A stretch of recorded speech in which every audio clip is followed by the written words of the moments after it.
Democrat leader arrested for 113 counts of bribery, money laundering, defrauding the IRS. Former Massachusetts State Senator Brian Joyce collected more than $1 million in bribes and kickbacks through money laundered through his law firm, Joyce Law Group. According to a sweeping 102-page indictment, Joyce was accused of running his office as a criminal enterprise.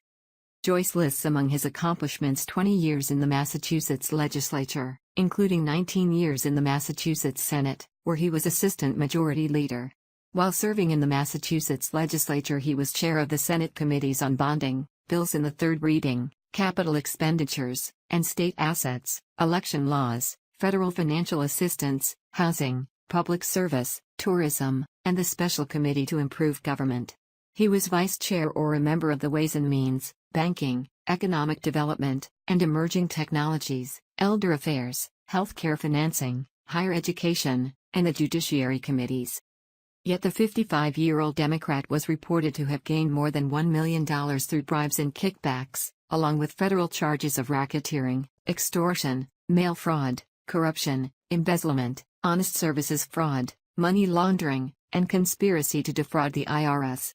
In December of 2017, the 55-year-old was taken into custody by the FBI at his Westport home following a 2-year investigation. In January of 2018, Joyce's accountant was charged with helping him file false income tax returns. Acting U.S. Attorney William Weinrib stated prosecutors launched an investigation into Joyce after a series of stories by the Boston Globe beginning in January 2015 detailing concerns with Joyce's mingling of public and personal business. The charges against Joyce reveal a stunning level of corruption. Joyce chose not to run for re-election in 2016 and then moved out of Milton, his longtime hometown, directly following the FBI and IRS conducting a raid on his Canton law office. The raid was precipitated by a series of stories published by the Boston Globe describing various ways in which Joyce used his public position to get private benefits for both himself and his family. Suspicions originally arose due to Joyce repeatedly receiving discounted and sometimes free goods and services, often from businesses in his legislative district. For instance, when he was angling for a Senate leadership position in late 2014, he gave his Senate colleagues expensive sunglasses that he got at a significant discount from a company in his district, as well as pounds of Dunkin' Donuts coffee. Joyce also received free dry cleaning from a Randolph dry cleaner for more than a decade, services worth thousands of dollars.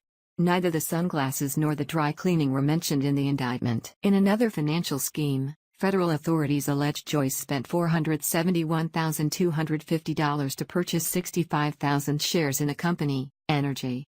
Joyce actively supported the business activities of Energy on Beacon Hill. Yet Joyce never disclosed those financial ties. He then falsely claimed the money he chose to use to purchase the stock came from the tax-free rollover of an IRA account. The indictment alleges, defendant Joyce created sham retirement accounts for himself and his spouse in order to conceal his stock ownership from the Ethics Commission and to defraud the IRS. Joyce's relationship with Energy, the Peabody company that is the subject of much of the indictment, sells insurance to the energy industry. The company hired Joyce and his law firm to do legal work and to handle regulatory matters before the State Division of Insurance.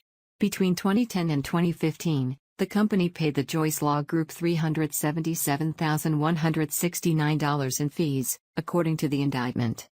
He is also accused of collecting hundreds of pounds of coffee along with an exorbitant $125,089 in purported legal fees, all stemming from Carlos Andrade, a major Dunkin' Donuts franchisee who sits on the Dunkin' Donuts Foundation Board of Directors.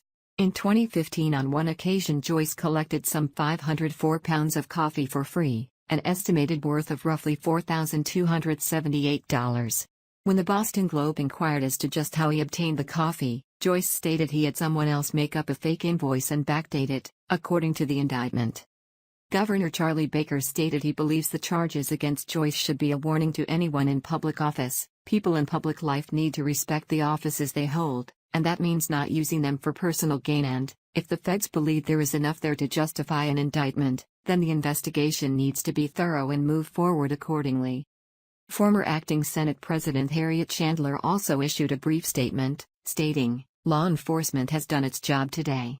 This case now moves to the courts, and I am confident that the justice system will come to a fair and just conclusion in the days to come."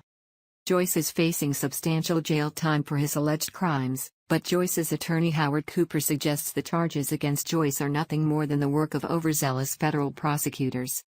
Cooper states, "I should add that, in the last few years, it has been very apparent across the country that the federal government has brought a number of cases against public officials, which have either gone nowhere, or have been rejected by juries, or have been highly criticized by the courts." In the meantime, Joyce is free on $250,000 bond.